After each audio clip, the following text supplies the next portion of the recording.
ಪುರಾಣದ ರಾಮಕೃಷ್ಣರು ದೇವರಾದರು. ಪಂಚತಂತ್ರದ ಹುಲಿ ಸಿಂಹಗಳು ದಂತಕಥೆಯಾದವು. ಇತಿಹಾಸದ ರಾಜರುಗಳು ನೆನಪಿನಲ್ಲುಳಿದರು.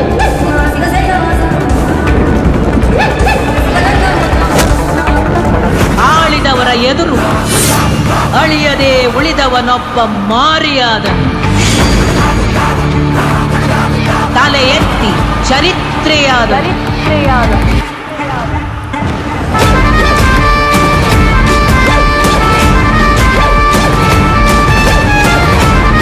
ತಲೆ ತಗ್ಸಕ್ಕ ತಲೆ ಬಾಗಕ್ಕ ವ್ಯತ್ಯಾಸ ಅದು. ಸ್ವಾಭಿಮಾನದ ಮುಂದೆ ತಲೆ ಬಾಗೋದು ನನ್ನ ರಕ್ತದಾಗೆ ಆದಿ. ಸ್ವಾರ್ಥಿಗಳ ಮುಂದೆ ತಲೆ ತಗ್ಸೋದು ನನ್ನ ಒಂದು ಹನಿ ಬೆವರಾಗೂ ಇಲ್ಲ.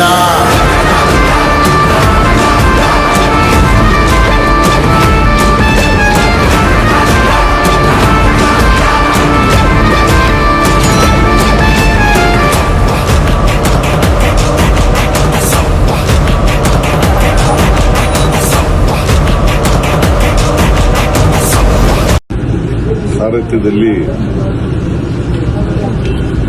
ಲ್ಯಾಂಡ್ ಲಾರ್ಡ್ ಸಿನಿಮಾ ಅದು ಒಂದು ಸಂವಿಧಾನ, ಜಾತಿ,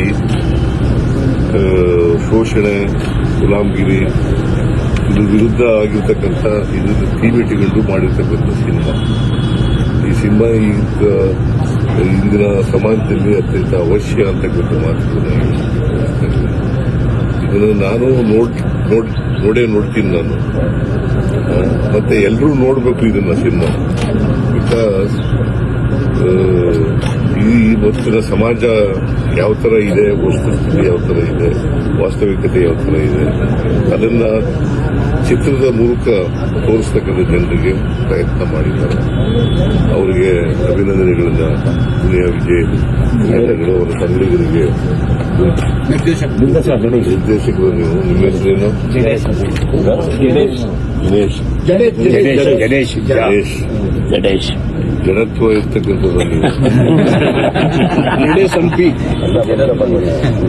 ಬಟ್ ಎನಿವೆ ಕ್ರಿಯಾಶೀಲವಾಗಿದ್ದೀರಿ, ಬಹಳ ಸಂತೋಷ. ಕ್ರಿಯಾಶೀಲವಾದಂಥ ಸಿನಿಮಾ ತೆಗೆದಿದ್ದೀನಿ, ಬಹಳ ಸಂತೋಷ. ನೀವೆಲ್ಲರೂ ಕೂಡ ನೋಡಬೇಕು, ನಾನು ನೋಡ್ತೇನೆ. ತುಂಬಾ ಚೆನ್ನಾಗಿ ಮಾಡಿದ್ದಾರೆ ಅಂತ ಕೊಟ್ಟೆ ಸಾಕು ಕೂಡ ಅವ್ರಿಗೆ ಗೊತ್ತಿರೋ ವಿಷಯ. ಸಂವಿಧಾನಕ್ಕೆ ಆಶಯಕ್ಕೆ ಪೂರಕವಾಗಿದೆ. ಶೋಷಣೆ, ದಬ್ಬಾಳಿಕೆ, ದಾಸ್ಯ ಮೀನದು ಸರದೇ ಸರಿ. ದೊಡ್ಡಬಳ್ಳಾಪುರದ್ದು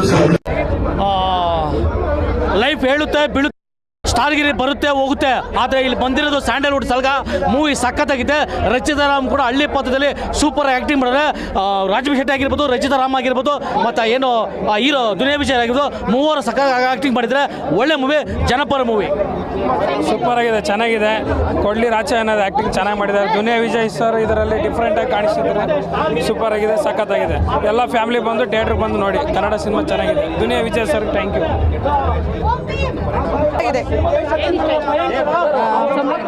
ಮೇಡಮ್ ನಿಜವಾಗ್ಲೂ cinema must watching cinema madam. Actually Duniya Vijay ಅವ್ರ ಆ್ಯಕ್ಟಿಂಗ್ ಅಂತೂ ನಂಗೆ ತುಂಬ ಇಷ್ಟ ಆಯಿತು. ಆಮೇಲೆ ರಾಜ್ಬಿ ಶೆಟ್ಟಿ ಅವರು ಆ ವಿಲನ್ ಪಾತ್ರದಲ್ಲಿ ಎಷ್ಟು ಚೆನ್ನಾಗಿ ಆ್ಯಕ್ಟ್ ಮಾಡಿದ್ದಾರೆ ಅಂದರೆ, ಆಮೇಲೆ ಫ್ಯಾಮಿಲಿ ಕುತ್ಕೊಂಡು ನೋಡೋಂಥ ಎಲಿಮೆಂಟ್ಸ್ ತುಂಬ ಇದೆ ಮೇಡಮ್. ಆಗಿನ ಕಾಲದ ಒಂದು ಭ್ರಷ್ಟ ಪದ್ಧತಿ ಆಗಿರ್ಬೋದು, ಭ್ರಷ್ಟಾಚಾರ ಆಗಿರ್ಬೋದು, ಈ ಕೂಲಿ ಕಾರ್ಮಿಕರ ಬಗ್ಗೆ, ಬಡವ್ರ ಬಗ್ಗೆ ಎಷ್ಟು ಒಂದು ಕೆಟ್ಟದಾಗಿ ಪರಿಸ್ಥಿತಿಗಳಿತ್ತು ಅಂತ ತುಂಬ ಚೆನ್ನಾಗಿ ತೋರಿಸಿದ್ದಾರೆ. ನನಗೆ ದುನಿಯಾ ವಿಜಯ್ ಅವರ ಕೆರಿಯರಲ್ಲೇ ದಿ ಬೆಸ್ಟ್ ಸಿನಿಮಾ ಆಗುತ್ತೆ. ಆಮೇಲೆ ಇನ್ನೊಂದೇನೆಂದರೆ ಫ್ಯಾಮಿಲಿ ಕುತ್ಕೊಂಡು ನೋಡೋಂಥ cinema, must watch cinema. Movie ಒಂದು ಅದ್ಭುತವಾಗಿದೆ. ಈ ದೇಶದ ಸ್ವತಂತ್ರ ಪೂರ್ವದಲ್ಲಿ ಇರ್ತಕ್ಕಂಥ ಜೀವನ ನಾಡಿ ಇದರಲ್ಲಿ ಇತ್ತು. ಅದರ ಜೊತೆಗೆ ಈಗ ಸ್ವತಂತ್ರ ನಂತರ ಈ ಶ್ರೀಮಂತರ ಅಟ್ಟಹಾಸವನ್ನು ಯಾವ ರೀತಿ ಅಟ್ಟಹಾಸವನ್ನು ಮಟ್ಟ ಹಾಕಬೇಕು ಅನ್ನೋ ರೀತಿಯಲ್ಲಿ ಒಂದು ಮೂವಿ ಮಾಡಿ ತೋರಿಸಿದರೆ ನಮ್ಮ ದುನಿಯಾ ವಿಜಯ್ ಮತ್ತು ಚಿತ್ರತಂಡವರಿಗೆ ಧನ್ಯವಾದ ಹೇಳಬೇಕು.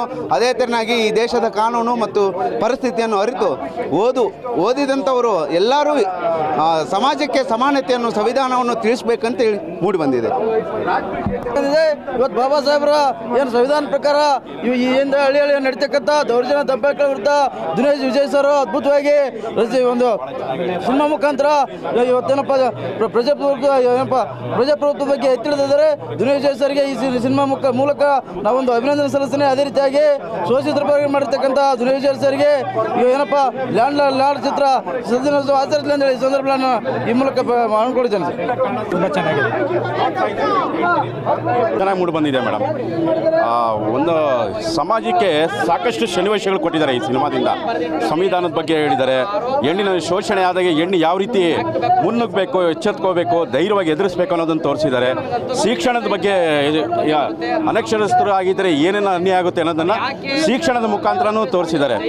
ಪ್ರತಿಯೊಂದು ಸನ್ನಿವೇಶನೂ ಪ್ರತಿಯೊಂದು ದೃಶ್ಯವೂ ಕೂಡ ಸಮಾಜಕ್ಕೆ ಕೊಡುಗೆಯಾಗಿದೆ ಅಂತ ಹೇಳ್ಬೋದು ಈ ಸಿನಿಮಾ ನೋಡಿ ಆದಷ್ಟು ಪೈರಸಿ ಮಾಡೋರನ್ನ ವಿರೋಧಿಸಿ ಥಿಯೇಟ್ರ್ ಬಂದು ಸಿನಿಮಾ ನೋಡಿ ಅಂತ ನಾನು ಕೇಳ್ಕೊಳ್ತಾ ಇದ್ದೀನಿ.